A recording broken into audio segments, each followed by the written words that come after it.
Terrence, should we be surprised that the President of the United States called those hostages and patriots, the January 6th insurrectionists, many of whom are white supremacists who beat police officers with their own batons, and Donald Trump called them patriots? By the way. Oh, well, thank you for calling in, Terrence. I appreciate you. What does it say about America when you have a despicable white woman who calls a 5-year-old child the N-word and then she receives over $700,000 in GoFundMe money? What does that say about this country? It says that America's going back again, not becoming great again if we were ever great by the term of the definition. I'll say this. I find it fascinating that the Carmelo Anthony situation is being described as racially motivated when there were 2 teenage kids who got in an altercation and tragically Austin died. And it was described as being racially motivated. That's why he received funds when, in all actuality, it was because of to give him a defense, which he proclaimed that it was self-defense in an altercation. Yeah. And then it's being used compared to Shiloh Hendricks' situation. Ridiculous. One has, first of all, Terrence, as you agree with me, one has nothing to do with the other. Number 2, I didn't know all the specifics in the Carmelo Anthony case. I said some things on the air, and I owned it because I thought there was more than one stab. That doesn't mean he's not going to be convicted. Here's what I have said.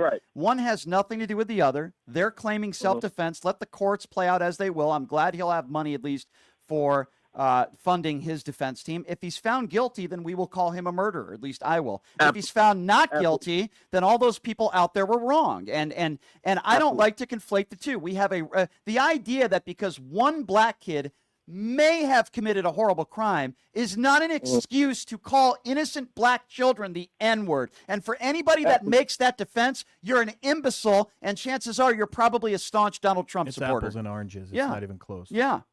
Well, 100%. And the thing about it is, when you look at it, she blatantly did it on tape. She owned up to it, and when the guy asked her, because we didn't see on tape that she actually said the slur to the kid, she said, well, that's how he was acting.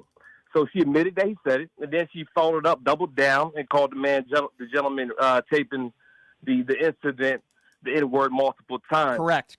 And America is rewarding this behavior and treating her as a martyr, which is ridiculous. I ask you this, even if you take the N-word out of it, there's no woman should be attacking a child. If you're a parent, you've seen children grab a ball or whatever on the playground. You say, hey, that's not yours. Where's your parent at? Let's have this conversation.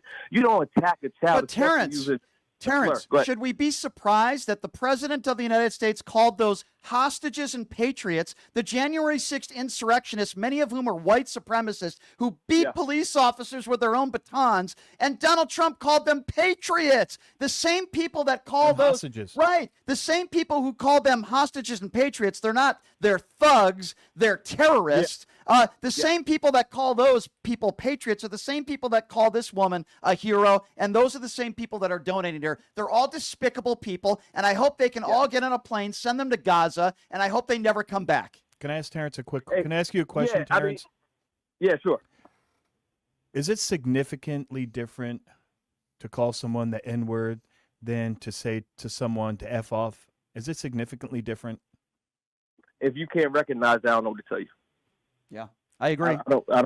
I don't. Well, that's what they're trying to say. They're trying to say it's the same thing. Because you feel confident. You feel like that's the right thing to do because you have bigotry in your heart, and that's good. That's for you for you. But yes, there's a distinct difference between the two. And the last thing I'll say, I'll let y'all get back to it, is there's a pattern of behavior when you look at the MAGA crowd and how they take things that are for either organizations or terms, they hijack it to fit their narrative. If you look at Black Lives Matter, Black Lives Matter was to bring awareness to Black Lives Do Matter. People are getting, killed by policemen or not treated fairly. No one said that they were, us, and I'm black, that we're better than white folks. That's never been a thing. You look at woke, the origin term was to be aware of your surroundings.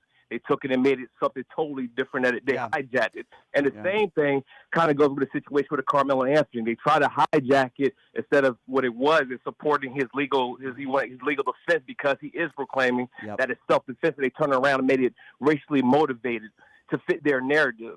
It's all used against you. And again, going back to your term as far as being surprised if you were here. The only way you're surprised about this if you arrived here yesterday, because Donald Trump has been using inflammatory language since the very start when it comes to black and brown people. Yeah. And I'll stop at that. Thank you all for having me. Terrence, I'm glad you found the show. You call back anytime, my friend. Thanks, Great phone Terrence. call.